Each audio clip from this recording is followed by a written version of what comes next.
the daf today. Hi, Sheldon. How are you? Okay. Hi, good evening. Good evening. Just schmoozing a little bit. Okay, today's daf is Daf Yud, and we will begin on Daf Tesamid Beis Ein Bein Bama Gedola Bama Katana. So let's just briefly talk about a period of Jewish history. For those of you who have been lucky to be in Israel, a distant past, there's a place called Shiloh, and in Shiloh, I don't know if you ever taken a tour of Shiloh. In Shiloh, there was the place that Mishkan was prior to them prior to the building of the Beis Hamikdash. The whole tabernacle was in Mishkan Shiloh. Then that Mishkan got destroyed, and during an intermediate period between the Mishkan Shiloh and the Beis Hamikdash, the Aron was captured, was taken into captivity by the Pelishtim that destroyed Mishkan Shiloh during the time of Eli and Shmuel, and they just had the Mizbeach. The Mizbeach was in a place called Noiv for 13 years, and then eventually moved to Givon for 13 years. And then finally they built the Beis Hamikdash. So during those periods in between Mishkan Shiloh and the building of the Beis Hamikdash, there's a period called Noiv and Givon, where you just had a Mizbeach, but you didn't have an Aron. In fact, in prior to when they came into to Eretz Yisrael during Yeshua's time, the Mishkan was in Shiloh, but the Aron always went with them into battle. So when you went to the Mishkan, all you saw there was a Mizbeach. The Aron was gone. So that was called the Bama Gedola, the big Mizbeach. So during those periods when you only had a half a Mishkan, where there only was a Mizbeach and no Aron there, so every person was permitted to build a Mizbeach in his own backyard. So that's what the Mishnah is discussing. Let's read it. Ein bein bama gedola. There's no difference between the big Mizbeach. Let's call that the big Mizbeach. The bama katana, when you were permitted to build your own small Mizbeach. You could have brought karbanos on them. Ela psachim. Only carbon Pesach. By carbon Pesach, you had to actually bring it to the Bama Gedola. You couldn't bring it in your backyard. Zeh HaKlal, the Mishnah gives you a rule. Kol shehu nidav v'nidav. If it's a donation type of offering, for example, oila and shlomim, kare babama, you could bring it into your backyard, because during this period you were allowed to have your own mizbeach. If it's something that was not donated, but actually you had an obligation to bring it, for example, a carbon chatas, a sin offering, then eino kare babama, you were not allowed to bring it in even to your own small private mizbeach. You had to bring it to wherever the Mishkan was. If it was in Gilgal, if it was in Noiv or Givon, you had to bring it there to that big mizbeach there. Now, obviously, once the Beis Hamikdash was built, we'll learn that we cannot have our own private mizbeachs anymore. That period of Jewish history ceased to exist and will never come back again. So the Gemara says, during that period when you were allowed to have your own private mizbeach, the Mishnah said that the only difference is that you could bring a carbon Pesach was not brought on your private mizbeach. So psachim v'sulai, that means only psachim was the only difference between Bama Gedola and Bama Katana. The fact is that any carbon sibur, carbon tamids, or carbon musafs, they all brought it on the Bama Gedola during that time. They didn't bring it, and everybody bring their own carbon tamid. So why does the Mishnah say that only carbon Pesach was the difference between Bama Gedola and Bama Katana? So we say Eimak Ein Pesachim. What the Mishnah is trying to tell you is that only these types of obligations, tzibur obligations, that were like carbon Pesach. A carbon Pesach has a certain period of time that only time you can bring it is on 14th Nisan. So only those type of carbon simmer were brought on a Bama Gedola, because there is another type of carbon simmer that you may not be so familiar with, which is the carbon sibur called a par helim davish tzibur, which means if all the Jews made one mistake based on the psak of the Sanhedrin, and they did, let's say, a chilul Shabbos, so then they bring one par for everybody. Or sirei avodah zara. if all the Yidden did an Avodah Zarah in a certain way, so then all the Yidden will bring one carbon. But that is not a dependent type of carbon. It just depends if the incident happened. In that case, that was not brought not only in Bar Miktana, it was not brought in Bar Mikdaila. They just didn't bring it because there's no real Beis Hamikdash at that period.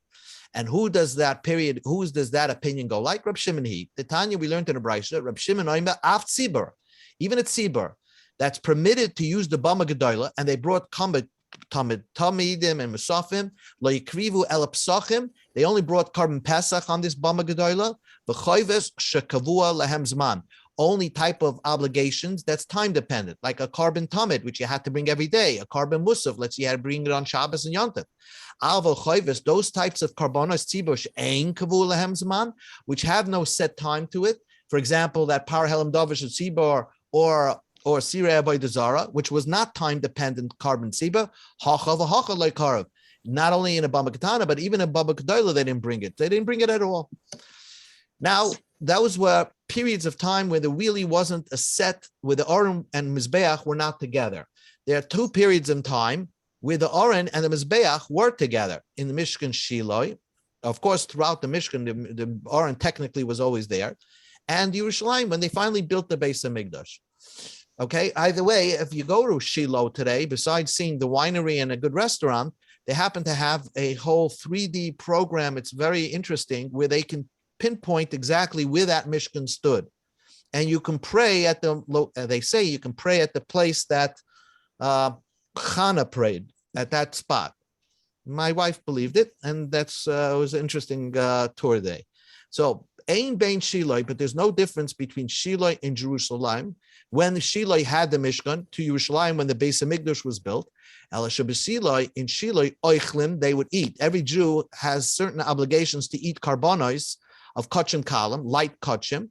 For example, a toida, a shlamim, ma'isa behema, bachar, or ma'isa sheni was eaten by a Jew, but it had to be within the confines of Shiloh, bechol haroya.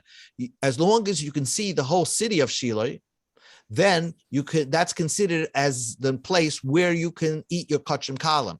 So you can be miles and miles away. If you could see Shiloh, you were still considered in the confines of Shiloh, and that's a permitted location to eat your kachim kalim.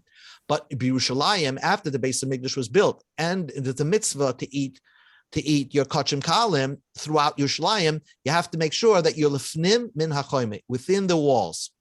So within the walls, that's when you can eat your carbon, not right. Even if you can see Jerusalem, you have to be within the walls of Yerushalayim. That was the only difference. The kan, whether you're in Shiloh and whether you're in Yerushalayim, kachi kodshim, the kahanim that have to required to eat kachim kodshim, necholim, these are eaten. That's why it says necholim, because it's not the Jew that eats the kachim kodshim, it's the kohen who's eating, let's say, your carbon chatas that you brought.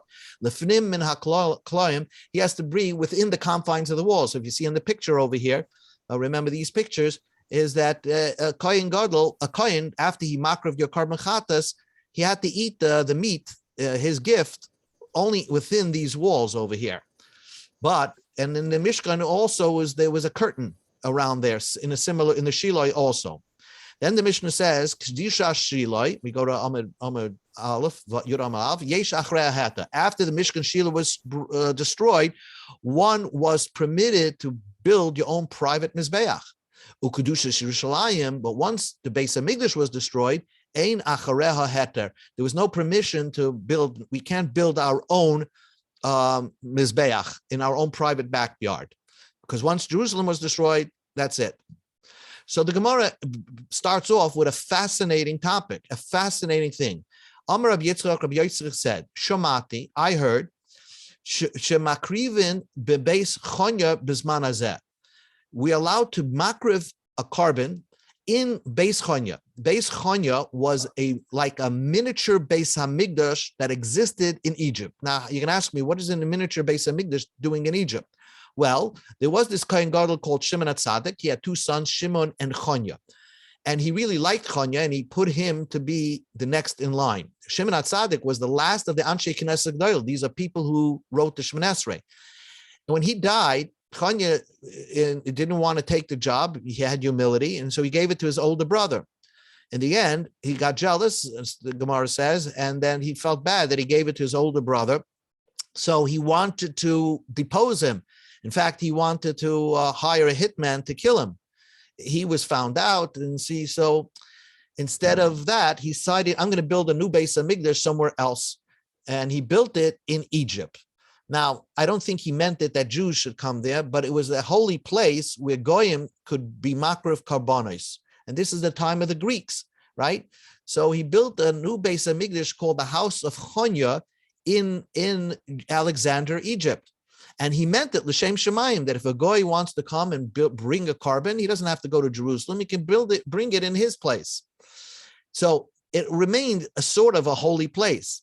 So he held that once Jerusalem was destroyed, once the second Beis Hamikdash was destroyed, so then there's like a bummer, you could build your own private mizbeach. So if Beis Chonya was still around, Rabbi Yitzchak said you could be makriv your own karbonos in Beis Chonya, bizman hazeh.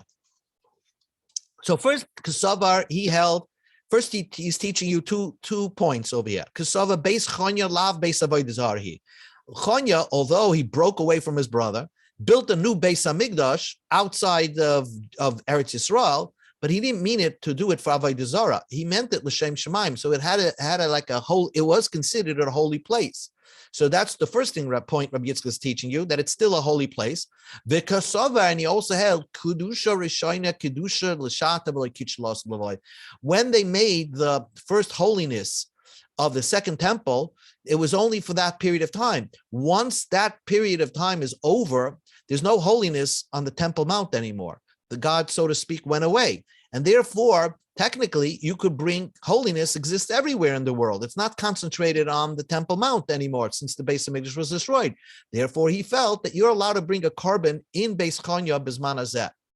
Why? The Pasuk says, when the Pasuk describes that you're not allowed to take your karbonos elsewhere, the pasuk says, "Ki lo bosim ad atal menucha ve'lenachla." Torah says, "I allow you to build your own private mizbeach, because the Beis Hamikdash has not been built. You didn't come to the final resting place and your inheritance. Menucha zu shiloi." The Torah is telling you that the Beis Hamikdash, the resting place of the Aron, did not reach Shiloi. Nachala zu Yerushalayim to Yerushalayim. So this one pasuk says that during the period of Shiloh in Jerusalem, you were not allowed to have your own private mizbeach. So, and it juxtaposes Shiloh to Yerushalayim. Makish nachala lemenucha. Ma menucha, just like when the Mishkan was in Shiloh, after Shiloh was destroyed, yesh achrei heta. Then there was a permission that everybody could build their own mizbeach. So he says a chiddush, Rabbi Yitzchak. Af nachala yesh achrei heter. So also, when the Beis Hamikdash was destroyed, then there was a permission to build your own mizbeach, and therefore, I don't think he meant only in Beis Chonya. Probably in New York also, if you have a holy part of your house, you could build your own mizbeach and bring a carbon there. Amrulay, so this was such a shocking statement. He said, Amrit, the Talmidim asked, do you really say that? Then he denied it. And he said, Amalei la, no. Amarava, so I never said such a thing. Amarava ha'elihim, I swear to God. Amara, he did say it. Ugemirna la minayin, he taught it to us. So he really did say it. And we have a tradition. But it must be that he regretted saying it and he took back his words. So the Gemara asks the question, "My tamekol hadarbe." Why did he take back his words? He seemed to come up with a nice raya that you could actually have a heter bamus even after the Beis Hamikdash was destroyed. So the answer is Mishum Kashi de Rab Mari. He regretted what he said because Rab Mari presented a difficulty to his opinion. The Moiser Rab Mari asked this question. We have our Mishnah. The Mishnah says, Kedusha Shiloh yesh achrei heta, Kedusha Yerushalayim ein achrei heta. Kedusha Shiloh seems to, you're allowed to build a bama. That's what heter means. And Kedusha Yerushalayim ein achrei heta. So it seems to be almost, I'm saying almost, a clear Mishnah that says after Jerusalem was destroyed, you're now allowed to you don't have a permission to build your own mizbeach. And why did he say no? Usually we see that people say, someone argued with me, I changed my mind, I thought about it, I changed my mind. But to say no, when you know he said yes, it seems very weird that someone would lie and say, because it is a lie. You said yes. Now you're saying I never said yes. Yes. I mean, So normally you see, I thought about it. I changed my opinion. yes. So when I was learning this, it bothered me too. And I saw that the Tzlach answered that question. And he said, because he only said that your makra bebeis chonya bezman hazeh. The people said that that his reasoning must be this: the ksiv ki levasamat, the juxtaposition of the pasuk. That people added on to his words that he said that, and they asked him, "Did you really say that? That's the reason why you have this opinion?" He said, "No, that's not the reason why I had that opinion." He didn't deny what he said. He just denied the reasoning that people are giving why he said it. But you're right. It's a very difficult question. It seems that the Gemara even concludes that he did retract what he said, because really he said that it's a long talk, but he said that because there's no holiness on the Temple Mount, that's why you can makra of karbonis anywhere. But maybe that's not true. Maybe there's no holiness on the Temple Mount, and yet the Torah is still strict. There's no holiness in the Temple Mount, and there's no holiness anywhere. You can't be makra anywhere. So it's not, one thing doesn't follow the other.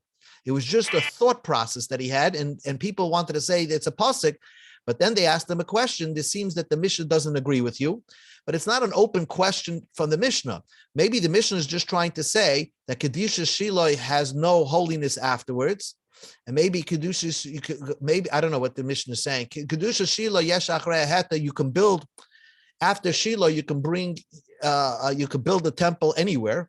Once Yerushalayim was destroyed, you can't build a temple anywhere else. So I don't know. There's another way to learn Pshat in the Mishnah. But here is a difficulty.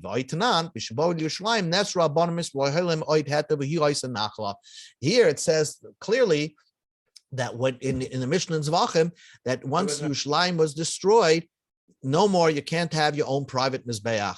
So therefore, it's obvious that it's what Rabbi Yitzchak said, that you could be makro and base chonya b'zman hazeh, is incorrect. So now the Gemara just says that the Gemara, what he originally thought is that if you held that there is no kedusha to Yerushalayim, if there is no kedusha to Yerushalayim, that's what the machlokes is all about. So the Gemara says tanoi, it's a machlokes. Does the Temple Mount have any kedusha b'zman hazeh? Omar Rabbi Eliezer. Rabbi Eliezer said, Shomate, I heard, when they were building the second base of Migdash, they wanted to right away bring karbonos. But how could you, if you're on a construction site, how can you start slaughtering animals?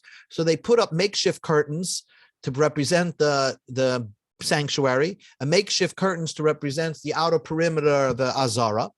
And therefore, they sort of made it kedushadik by just putting up the tent curtains. And therefore, they started shechting karbonos even before the building was built. It took 22 years till they finally were allowed to complete the construction of the Beis Hamikdash, yet they were being makra of karbonos right away. So, when they built the heichal, they put the curtain on the inside and built the outer walls so that they wouldn't, because they had the menorah there, they put a menorah there, they put the shulchan there, so they didn't want them building within the heichal confines, so you started building from the outside. And when it came to the Azara, they put the curtain on the outs perimeter of the wall, and the building was done on the inside. They were building the wall from the inside. That was Rabbi Lezer's opinion. Rabbi Shua said that Shemati Shemakrivim Alpha Pishen Bias, Oichle Kotchik God, Shem Alpha Pishen Kloim, Kotchim Kalamai Shasheni, Alpha Pishen Choima. They didn't need all that. They didn't even need curtains or anything. You could have walked onto the Temple Mountain, and at that time of the building of the second Beis Hamikdash, and you could have right away shechted. Why? The Kedusha remains. So the Kedusha remains. So since Rabbi Shua says the Kedusha remains, the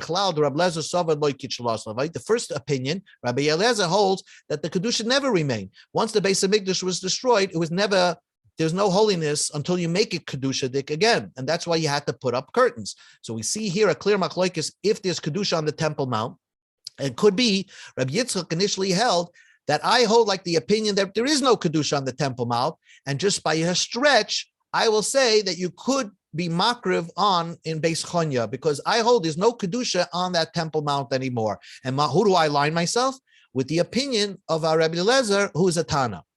Amalei Ravina Ravashi, Ravina Ravashi said, how do you know that's their argument?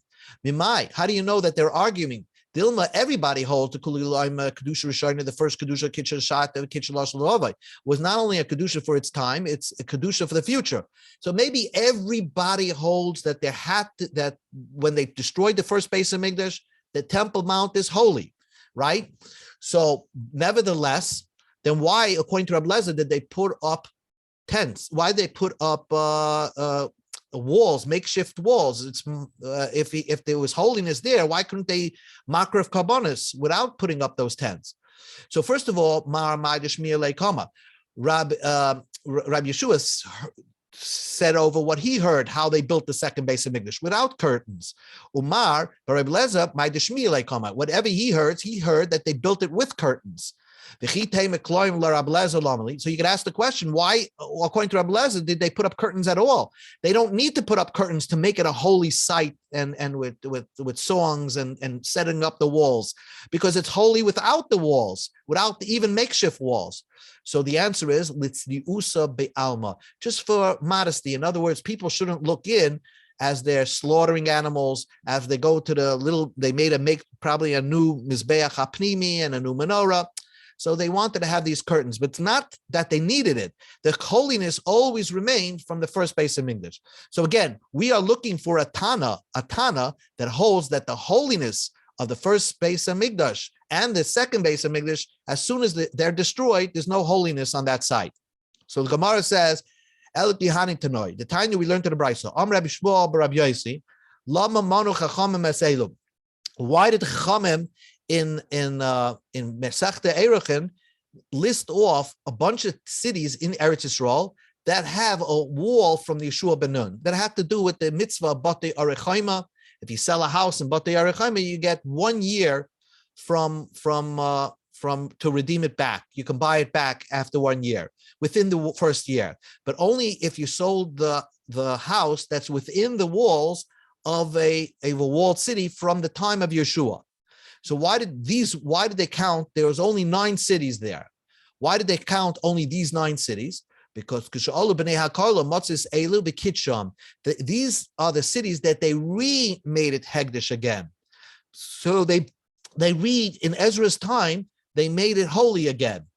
Aval Rishonish, the first ones that existed during the first base of Mikdash, when Nebuchadnezzar destroyed the first base of Mikdash, all the kedusha and all these mukafes chamis in those walls, batlo mishbatla aretz, when the kedusha of the land went away, not only the kedusha of the Temple Mount, but the whole kedusha of Eretz Yisrael was nullified.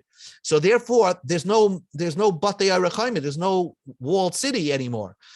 So therefore, we see from Rabbi Shmuel, but Rabbi Yossi's opinion is Alma Ksava Kedusha Rishayna that Rabbi Shmuel, Rabbi Yossi is the opinion that the first Kedusha left and it would never stayed forever. So now, if that's Rabbi Shmuel, Rabbi Yossi's opinion, the Gemara just asks one side question. Uraminu, I'll ask you a contradiction. You just told me Rabbi Shmuel, Rabbi Yossi holds loy kitchlas lave, that's not holy. But we have another brisa that says it is holy. Rabbi Shmuel Rabbi Yossi. Rabbi Shmuel Rabbi Yossi said, are these the only holy walled cities? Like Varnema, Shishim Ir Kol Cherger Agrev, Uksiv Kol Eira All Mitzuas Chaim Gavoya. It says that there were 60 cities in Eretz Yisrael that had walls around it, very high fortified walls, citied walls. So why? So Rabbi Shmuel Rabbi Yossi says, Elama Manu Chachamim Eselu. Why did Chachamim say that there are only 9 walled cities? 9 walled cities in Jerusalem, when the Chumash says there's much more, there's 60. So he says, when the Bnei HaGoyla came up, they were Mekadesh them. So the Gemara asks, Kitchum, did they Mekadesh them again, make them holy again? But we go to Amud Beis, but the Pasuk is going to say that he's going to say that they didn't have to make. In the later on, Rabbi Shmuel Rabbi Yossi holds that they don't have to make it holy, because once it had a wall from the time of Yeshua, it always remains holy. That's what the Gemara is saying. Hashta Amri Light Kedusha. But in 1 minute, you're going to see Rabbi Shmuel Rabbi Yossi says that you don't have to re-sanctify them because they remain holy. So why did the Chachamim count only 9? There's 60 of them. Ella Matsu Elu and Umanim. They only found 9 cities with walls still standing. That's what it was. But V'loy Elu Bavad, not only these. Ella Kol Shetalecha Mesoris B'Yadcha Me'abesecha. If you have a tradition from your fathers, Shemukefes Chaimim Mois Yeshua ben Num. If you find a city there that has a wall around it from the time of Yeshua ben Num, Kol HaMitzvahs Halalu Nehagaspa. All the mitzvahs that are in a Mukafes Chaimim, which means there are certain mitzvahs that you have to send out a Mitzrayah or reading the Megillah of the 15th. All those mitzvahs. But we don't know which one. It could be Rishon LeZion. I don't know which ones. These they counted it, so those remain forever as walled cities. But there could be many more because the Kol HaMitzvahs Nagama because Rabbi Shmuel bar Rabbi Yossi holds the kedusha always remains. So the Gemara says you have 2 brises saying contradicting opinion of what Rabbi Shmuel says. Kashya. Rabbi Shmuel, Rabbi Shmuel. Don't you have a steer, Rabbi Shmuel, Rabbi Shmuel? The second brisa seems to say kitchelas of lave. The first brisa, Rabbi Shmuel said like kitchelas of lave. Who is it? So the Gemara always answers this answer. Trei Tanoi. There were 2 Tanoim who had a machlokes what Rabbi Shmuel Rabbi Yossi said. I'll leave it to Rabbi Shmuel Rabbi Yossi. According to the opinion of Rabbi Shmuel Rabbi Yossi, they had 2 Tanoim who disagreed what he said. The Ibai say, but if you want, I can tell you. The second brisa was Rabbi Lazar Rabbi Yossi Amra. It was Rabbi Lazar Rabbi Yossi. He said it. It wasn't Rabbi Shmuel Rabbi Yossi. And he holds kitchelas and lavi. The Tanya Rabbi Lazar Rabbi Yossi Oima Asher Loi Chayma. By Batei Oira Chayma, the Torah stresses that it had a wall, but it's spelled with an aleph. It doesn't have a wall. You see, Loi with a vav and Loi with an aleph. It's a funny way to spell the word Loi. So Alpha P, so we darshan Alpha P shein loy achsher. Even if now it doesn't have a wall, but if you know for a fact v'hoyeloi chaydim came, it had once at one time it did have a wall. That's called a mekofes arechayma. So what we just learned over here was the fantastic statement of Rabbi Yitzchak, who seemed to say that if you hold kedusha rishayna kitchel l'shraita loy kitchelas lave, that there is no holiness on the Temple Mount, then technically he took it a stretch and said that you can technically makrav karbonis in Egypt in Beis Chanya. But he regretted saying that, not because, first of all, he had a Tana that agreed with him that kitchelas lavai, that could be, but he regretted saying that because could be that even though there is no holiness on the Temple Mount, right? So technically anybody could walk on the Temple Mount, according to those Tanoim. Still, there's an is in the Torah to recreate your own private mizbeach. You recreate a temple anywhere else besides on the Temple Mount. So we have to wait till Mashiach's time to go back onto the Temple Mount. And again, it will be machlokes Tanoim if you have to make it holy again or not. I think Rabbi Tenley used to give tours onto the Temple Mount in some ways. Anyway, now the rest of the Gemara over here for the next few daf, and I'm going to darshan the Megillah. The Megillah starts off, here was the days of Achashverosh. Amar Rab Levi v'yitem Rab Yonason. Rab Levi said, I have a tradition from the Anshe Knesset Gedola. Kol Mokim, in any place in Chumash or Tanakh, Shnema Vayhi, it says the word Vayhi, Eina El Lashon Sar. It means a stressful time. Vayhi b'mei Achashverosh hava Haman. There was Haman. So that makes it a stressful time. Now, you don't need the word Vayhi to see that it was a stressful time. What I think it means is that the Jews caused their own stress. And Vayhi indicates that, because when you read the Megillah, you ask yourself, what did the Jews do so wrong that Haman was able to be so successful in getting an edict to kill everyone? So it must be that there was something hidden there that's not written in the Megillah, something stressful that the Jews did, which caused Haman to come about, which is, we're going to learn later on, that they ate by the Sudas Achashverosh, or enjoyed people going to the Sudas Achashverosh. Same thing, by He b'mei Shvait HaShaitzim, Havarab, there was a hunger in Rus time. It doesn't say what the Jews did wrong, it just says there was a hunger. So you have to learn the Tanakh there to figure out what was wrong. There, the Torah describes the Mabul. The men, humans, were doing bad things. Doesn't say what, but exactly what. But it says that Hashem got angry And then in the next parsha, he's bringing a mabel. Vahi benasim mikedem havanel the ear. They again, this is the Vahi, and what was the tsar that Hashem punished them with the Dar Haflaga. This was the Dar Haflaga. Vahi b'mei Amrafel. Also, Muhammad, there was a war there. Vahi b'mei Yeshua birucha v'chab shluf v'yadai. Again, this Malach came to Yeshua saying the Jews are doing something wrong. It's not clear from the Psukim what exactly they were doing wrong, but we learned already in Daf Gimel that they weren't learning Torah at night. They were sieging at night, but they were not. They were free from the war. They should have been learning. So that's a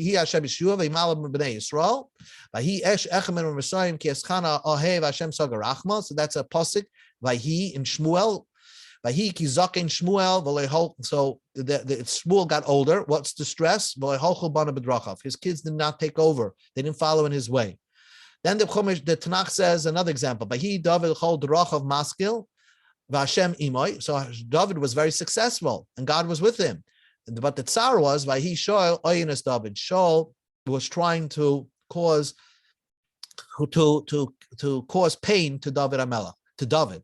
He wasn't king then. Vahi ki yashav hamelech b'veisoi. And the pasuk describes David was sitting in his house. He wanted to build the first base of Migdash, and the Navi tells him, "You're not the one going to build the house." So we have 12 cases in Tanakh where it says the word Vahi. Look closely, and you'll see that wherever it says the word Vahi, there's always a stress or a punishment coming.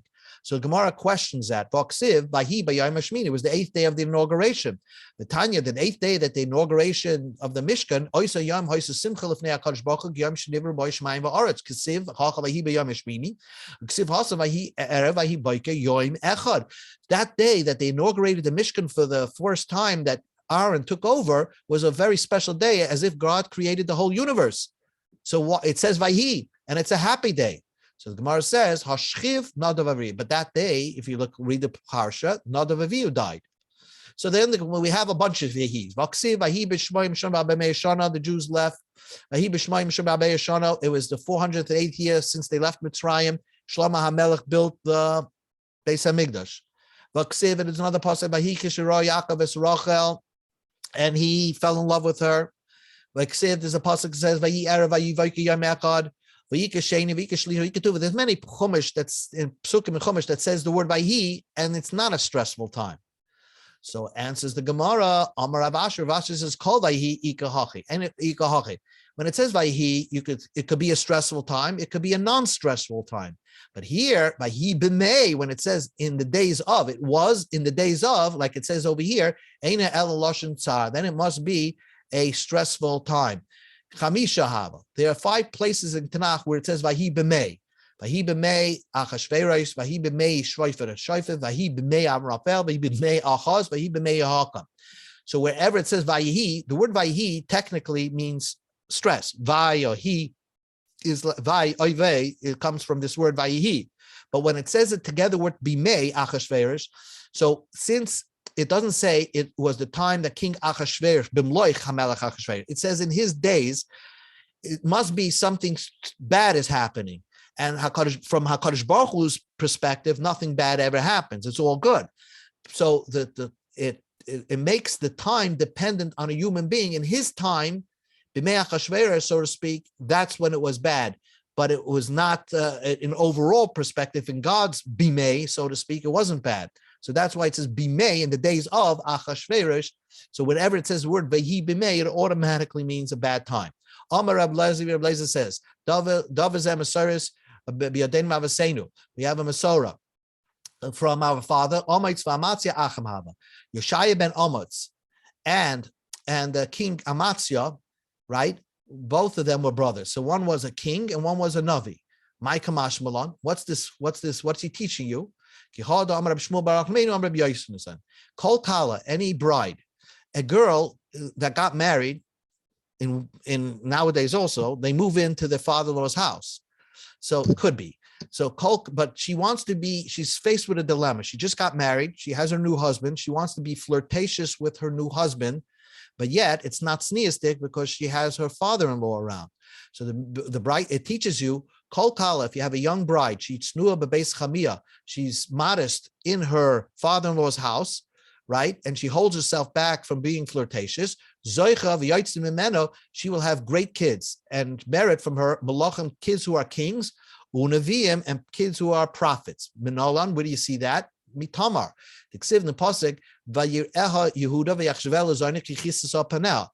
Yehuda met his daughter-in-law, didn't know who she was, and was mazana with her. And because she covered her face. So the Gemara, the pasuk makes no sense. Mishum the kisses up and now because she covers her face, that's why he doesn't recognize her and thinks she's a Zaina.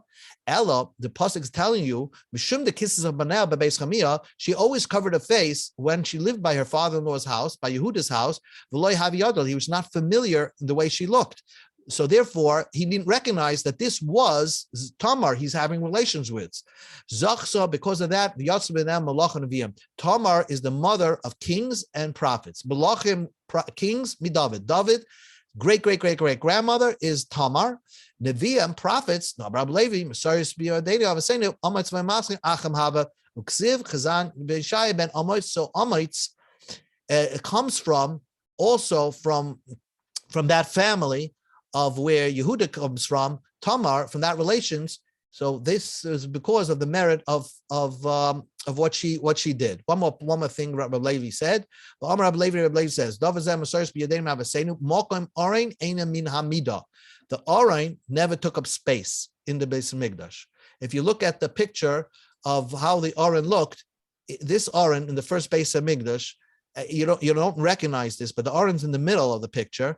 But if you remember, we learned this before, that Shlomo HaMelech put these cheruvim on these birds in the place of the Aron. The Aron never took up space. For some reason, it was magical, lahavdil. There was 10 amas from all sides, equidistant to all sides, almost as if it took up no space, because it was totally spiritual. So the place where the Aron was did not take up any space. The Aron that Moshe had, there was 10 amas to each direction, right? It was 10 amas to each direction, but the whole place was 20 amas. So if there's 10 amas in each direction, that must mean that the Aron itself did not take up space. Why? Ksiv, it says in the pasuk Lefnei Advir, behind the wall that Shlomo HaMelech bid, in the Kodesh Kedoshim was Esem Ayam Oirach. The length was 20 amas. Uksiv, Knaf Kruva Echad, Eser amas, Knaf Kruva Echad, Eser amas. Each one of them, their wings, as I showed you in the picture, each one of their wingspan was 10 amas, both wings. So the whole width of this Kodesh Kedoshim was 10 amas, and yet there was 10 amas from all directions of the Aron. So Aron Gufa Hecha Havakari, where was the Aron in place? It did not take up any space. Elav Shmamina Benes Hoya Oimid. It stood. It was with a miracle. It stood in its place. It was totally ruchnius. Again, we're going to continue this Gemara now tomorrow, Bez Hashem, discussing how we darshan the Megillah Esther. Thank you. Thank you. I'll get the Nacht. Have a good night.